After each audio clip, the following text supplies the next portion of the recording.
Un cours en miracle, Fondation Foi une Épice, édition Octave. Je lis du texte, chapitre 9, section 6, l'acceptation de ton frère, et leçon 69. Mes rancœurs cachent la lumière du monde en moi. Section 6, l'acceptation de ton frère. Comment peux-tu devenir de plus en plus conscient du Saint-Esprit en toi, sauf à ses effets? Tu ne peux pas le voir avec tes yeux, ni l'entendre avec tes oreilles. Comment donc peux-tu le percevoir? Si tu inspires la joie et si les autres réagissent avec joie envers toi, bien que tu ne ressentes pas toi-même de la joie, il doit y avoir quelque chose en toi capable de le produire. Si cela est en toi et peut produire de la joie, et si tu vois que cela produit de la joie en autrui, tu dois le dissocier en toi-même. S'il te semble que le Saint-Esprit ne produit pas constamment de la joie en toi, c'est simplement parce que tu ne suscites pas constamment de la joie en autrui. Leurs réactions envers toi sont tes évaluations de sa constance. Quand tu es inconstant, tu ne suscites pas toujours de la joie. Aussi, tu ne reconnais pas toujours sa constance. Ce que tu offres à ton frère, c'est à lui que tu l'offres, parce qu'il ne peut pas donner plus que tu n'offres. Ce n'est pas qu'il met une limite à donner, mais simplement que tu en as mise une à recevoir. La décision de recevoir est la décision d'accepter. Si tes frères font partie de toi, les accepteras-tu? Eux seuls peuvent t'enseigner ce que tu es, car ton apprentissage est le résultat de ce que tu leur as enseigné. Ce que tu appelles en eux, tu l'appelles en toi-même. Et comment tu l'appelles en eux, cela devient réel pour toi. Dieu a un seul Fils, les connaissant tous en faisant qu'un. Seul Dieu lui-même est plus qu'eux, mais eux ne sont pas moins que lui. Voudrais-tu connaître ce que cela signifie? Si ce que tu fais à mon frère, c'est à moi que tu le fais. Et si tout ce que tu le fais pour toi-même, parce que nous faisons partie de toi, tout ce que nous faisons t'appartient aussi. Tous ceux que Dieu a créés font partie de toi et partagent sa gloire avec toi. Sa gloire lui appartient, mais elle est également à toi. Tu ne peux donc pas être moins glorieux que lui. Dieu est plus que toi uniquement parce qu'il t'a créé, mais il n'est pas même cela qui garderait loin de toi. Par conséquent, tu peux créer comme il l'a fait, et ta dissociation n'y changera rien. Ni la lumière de Dieu, ni la tienne ne sont plus pâles du fait que tu ne vois pas. Parce que la finalité doit créer en ne laissant qu'un. Tu te souviens de la création chaque fois que tu reconnais une partie de la création. Chaque partie dont tu te souviens ajoute à ton entièreté, parce que chaque partie est entière. L'entièreté est indivisible, mais jusqu'à ce que tu la vois partout, tu ne peux pas apprendre ce qu'est ton entièreté. Tu ne peux te connaître toi-même que comme Dieu connaît son Fils, car la connaissance est partagée avec Dieu. Quand tu t'éveilles en lui, tu connais ton immensité en acceptant pour tienne son illumination. Mais entre-temps, tu la jugeras comme tu juges celle de ton frère, et tu l'accepteras comme tu acceptes la sienne. Tu n'es pas encore éveillé, mais tu peux apprendre à t'éveiller. Tout simplement, le Saint-Esprit t'enseigne à éveiller les autres. En les voyant s'éveiller, tu apprendras ce que cela signifie que de s'éveiller. Et parce que tu as choisi de les éveiller, leur gratitude et le fait qu'ils apprécient ce que tu leur as donné t'en enseigneront la valeur. Ils deviendront les témoins de ta réalité, comme tu fus créé témoin de celle de Dieu. Or, quand ta fidélité se rassemblera et acceptera son unité, elle sera connue à ses créations qui témoignent de sa réalité comme le Fils du Père. Les miracles n'ont pas leur place dans l'éternité, mais qu'ils sont réparateurs. Or, tant que tu as encore besoin de guérison, tes miracles sont les seuls témoins de ta réalité que tu puisses reconnaître. Tu ne peux pas faire un miracle pour toi-même, parce que les miracles sont une façon de donner et de recevoir l'acceptation.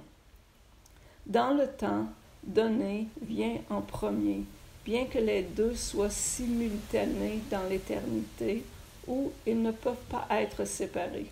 Quand tu as appris qu'ils sont la même chose, il n'est plus besoin de temps. L'éternité est un seul temps dont la seule dimension est toujours. Cela ne peut rien signifier pour toi jusqu'à ce que tu te souviennes des bras ouverts de Dieu et qu'enfin tu connaisses son esprit ouvert. Comme lui, tu es toujours.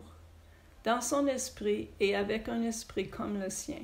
Dans ton esprit ouvert sont tes créations. Dans la parfaite communication née de la parfaite compréhension. Si tu pouvais en accepter, ne serait-ce qu'une seule, tu ne voudrais rien de ce que le monde peut t'offrir. Tout le reste serait totalement insignifiant. La signification de Dieu est incomplète sans toi, et tu es incomplet sans tes créations. Accepte ton frère dans ce monde et n'accepte rien d'autre, car en lui tu trouveras tes créations, parce qu'il les a créées avec toi. Jamais tu ne connaîtras que tu es co-créateur avec Dieu, tant que tu n'auras pas appris que ton frère est co-créateur avec toi. Merci. Et maintenant, leçon 69. Mes rancœurs cachent la lumière du monde en moi. Nul ne peut voir ce que tes rancœurs dissimulent, parce que tes rancœurs cachent la lumière du monde en toi. Chacun est dans les ténèbres, avec toi à ses côtés. Mais comme le voile de tes rancœurs est levé, tu es délivré avec lui.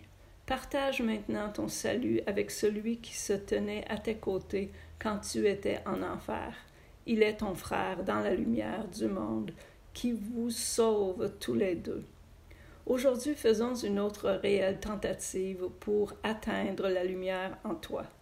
Avant d'apprendre cela pendant notre période d'exercice plus longue, consacrons quelques minutes à réfléchir à ce que nous essayons de faire. Nous tentons littéralement d'entrer en contact avec le salut du monde. Nous essayons de voir passer le voile de ténèbres qui le garde dissimulé. Nous essayons de laisser le voile être levé et de voir les larmes du Fils de Dieu disparaître dans la lumière du soleil. Commençons aujourd'hui notre période d'exercice plus longue en nous rendant pleinement compte que c'est ainsi et en étant réellement déterminés à atteindre ce qui nous est plus cher que tous. Le salut est notre seul besoin. Il n'y a pas d'autre but ici et pas d'autre fonction à remplir. Apprendre le salut est notre seul but. Mettons fin aujourd'hui à cette quête ancienne en trouvant la lumière en nous et en le tenant bien haut pour que chacun de ceux qui cherchent avec nous la voie et se réjouissent. Très doucement maintenant, les yeux fermés, essaie de lâcher prise de tout le contenu qui occupe généralement ta conscience. Pense à ton esprit comme un vaste cercle entouré d'une couche de lourds et sombres nuages. Tu ne peux voir que les nuages parce que tu sembles être à l'extérieur et tout à fait à part du cercle. De là où tu te tiens, tu ne vois aucune raison de croire qu'il y a une lumière brillante cachée par les nuages. Les nuages semblent être la seule réalité. Il semble être tout ce qu'il y a à voir. Par conséquent, tu ne tentes pas de les traverser et de les dépasser, ce qui est la seule façon de te convaincre réellement de leur manque de substance. Nous tenterons de le faire aujourd'hui. Après avoir pensé à l'importance de ce que tu essaies de faire pour toi-même et pour le monde, essaie de te mettre dans un état de calme parfait, en te souvenant seulement à quel point tu veux atteindre la lumière en toi aujourd'hui. Maintenant, détermine-toi à aller au-delà des nuages. Tends la main et touche-les dans ton esprit. Balaie-les de la main. Sens-les se poser sur tes joues, sur ton front et sur tes paupières quand tu passes au travers. Continue. Les nuages ne peuvent pas t'arrêter. Si tu fais les exercices correctement, tu commenceras à te sentir soulevé et transporté.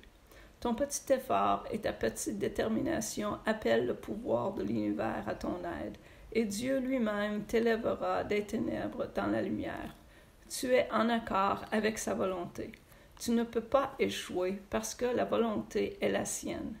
Aie confiance en ton Père aujourd'hui et sois certain qu'il t'a entendu et t'a répondu.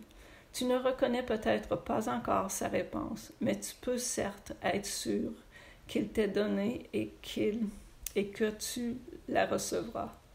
Essaie tout en tentant d'aller au travers les nuages jusqu'à la lumière et de garder cette confiance à l'esprit. Essaie de te souvenir que tu joins enfin ta volonté à celle de Dieu. Essaie de garder clairement à l'esprit la pensée que ce que tu entreprends avec Dieu doit réussir.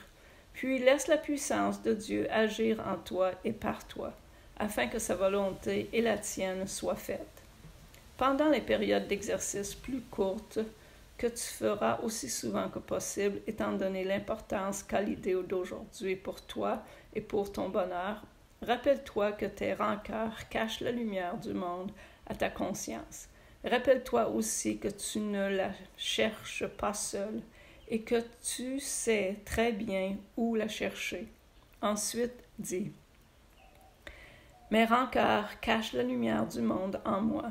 Je ne peux pas voir ce que j'ai caché. Or, je veux la laisser m'être relevée par mon salut et le salut du monde. » Aussi, dis-toi, si je garde cette rancœur, la lumière du monde me sera cachée. Au cas où tu serais tenté de reprocher quoi que ce soit à quiconque aujourd'hui. Merci.